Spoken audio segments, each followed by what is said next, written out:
အားလုံးပဲမင်္ဂလာပါမိတ်ဆွေတို့စီလင်လိုက်ရေးမှာတုံးမဲ့ straight တွေပစ္စည်းပြက်နေကြရလားဒါဆိုလို့ရှိရင်ကျွန်တော်စီမှာအခုလေးနဲ့ရောက်ထားတဲ့ပစ္စည်းအသေးတကအသေးသေးဖြတ်လို့ရမယ်အလင်းမှာလည်းအကောင့်တကအကောင့်ဆုံးဖြည့်ရမယ်ပစ္စည်းတစ်မျိုးရောက်ထားတယ်ဒီပစ္စည်းကဘာလဲဆိုလို့ရှိရင်ကျွန်တော်နဲ့အတူလိုက်ကြည့်ကြစို့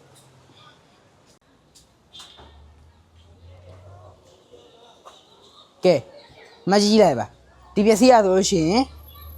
လူတိုင်းကြိုက်တယ်အလင်းမှာလည်းကောင်းတယ် AC straight ပဲဖြစ်ပါတယ်ပြထားတဲ့အတိုင်းပဲသုံးလုံးမှတစ်ဖြတ်လေးတွေအကုန်ဖြတ်လို့ရတဲ့အတွက်အလဲတကူဖြတ်ပြီးသုံးလို့ရမယ်ပြီးတော့ဒီကောင်းတဲ့တစ်ခုအားသက်ချက်ဘာချုပ်မှလည်းခံရမှာမလို့ပဲနဲ့ဝါကျိုးနှစ်ဆကိုဒါရိုက်သုံးပြီးတော့ခဲဆော်ပြီးသုံးလို့ရမယ်ပြီးတော့ဒီပစ္စည်းမှဆိုလို့ရှိရင်ကာလာသုံးအနေနဲ့လည်း10မျိုးရပါမှာဖြစ်ပါတယ်လူတိုင်းကြိုက်တယ်6000K 3000K 4000K ပြီးတော့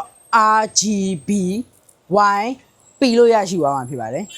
ထိုကာလာလေးရဲ့အလင်းတွေကိုပြီးသွားရင်ကျွန်တော်နဲ့အတူအားလုံးလိုက်ကြည့်ရစို့အခုမြင်နေရတဲ့အတိုင်းပဲ AC မှာဆိုလို့ရှိရင်ဒီမှာကာလာ3 10မျိုးကိုထုံးပြထားတာဖြစ်ပါတယ်